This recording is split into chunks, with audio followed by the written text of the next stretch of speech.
Bonjour à tous, j'espère que vous allez bien. Je vous retrouve aujourd'hui avec Flicker qui est en train de brouter de l'herbe dans ce magnifique parc. On a beaucoup de chance en cette période de confinement. Nous, on n'en souffre pas trop parce qu'en fait, on a accès à ce parc qui est immense, dans lequel il y a un plan d'eau d'ailleurs et puis aussi un fleuve à côté. Bref, c'est vraiment un cadre super qui en fait, ce parc est fermé au grand public mais reste ouvert aux résidents. Donc j'habite dans un petit appartement juste à côté, donc c'est un logement temporaire.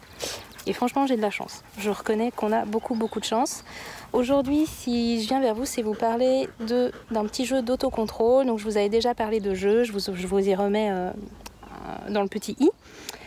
Et en fait, aujourd'hui, on va faire de l'autocontrôle par rapport à ce jouet. Donc, je vais justement aller baigner Flicker. Mais en attendant, j'ai pas assez de place dans mes poches. Donc, je trimballe le jouet avec moi. Et du coup, ça excite pas mal Flicker. Et donc, le but, c'est qu'il n'y touche pas, le récompenser pour ça. Et quand il se contrôlera bien, et ben il ira faire un petit tour dans le lac. Allez, on va continuer, on va marcher doucement. Voilà, ça c'est Flicker typique qui s'excite. Voilà, là c'est bien, il s'occupe d'autre chose.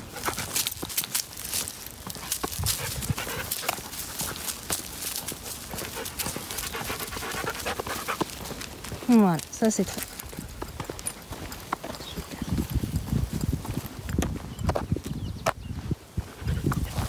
Je laisse sentir ses odeurs. Oh bah, c'est un coquin. Je vais le récompenser quand même pour ça parce que c'est un joli autocontrôle. À force de travailler le relax, dès que je vous remets pareil la vidéo dans le petit lit, et ben Flicker se couche tout de suite. Dès que je m'arrête, il se pose beaucoup plus facilement. Donc maintenant, il faut que je récompense plus ses soupirs. Voilà, la décontraction vraiment. Parce que la position n'est pas forcément synonyme de décontraction. Mais c'est déjà très bien pour Flicker qui est un chien sur le qui-vive. Et en plus là, j'ai le jouet juste à côté. Donc c'est très bien, je peux le récompenser pour ça. C'est parfait. Donc les jeux de fouille, comme ici, c'est aussi des jeux qui sont hyper intéressants pour le chien qui est plutôt sur le qui-vive, très excité. Ça nécessite à ce qu'ils stimulent leur flair. Et c'est une activité qui fait travailler le corps et l'esprit.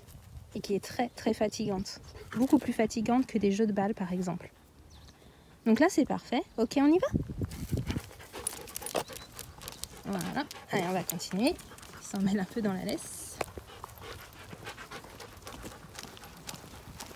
Alors je suis très contente car on a croisé deux chiens. Un border et un petit Jack Russell assez loin. Je dirais à une vingtaine de mètres. Mais voilà, maintenant on est arrivé à un bon niveau sur la gestion de Flicker. Il gère un petit peu mieux ses émotions. Il a pris de meilleurs réflexes, mais pendant très longtemps, il a nécessité que je l'aide, même lorsque le chien était très loin. Et aujourd'hui, sur des distances assez raisonnables, de 20 à 30 mètres, Flicker commence à proposer les bons comportements de lui-même. C'est-à-dire qu'il va regarder, puis se détourner et revenir vers moi sans que je ne dise un mot. Donc ça c'est très bien. Mais pendant très longtemps il a fallu que je le guide en fait. Donc voilà dans l'eau. Alors ce que je vais faire c'est que je vais détacher Flicker.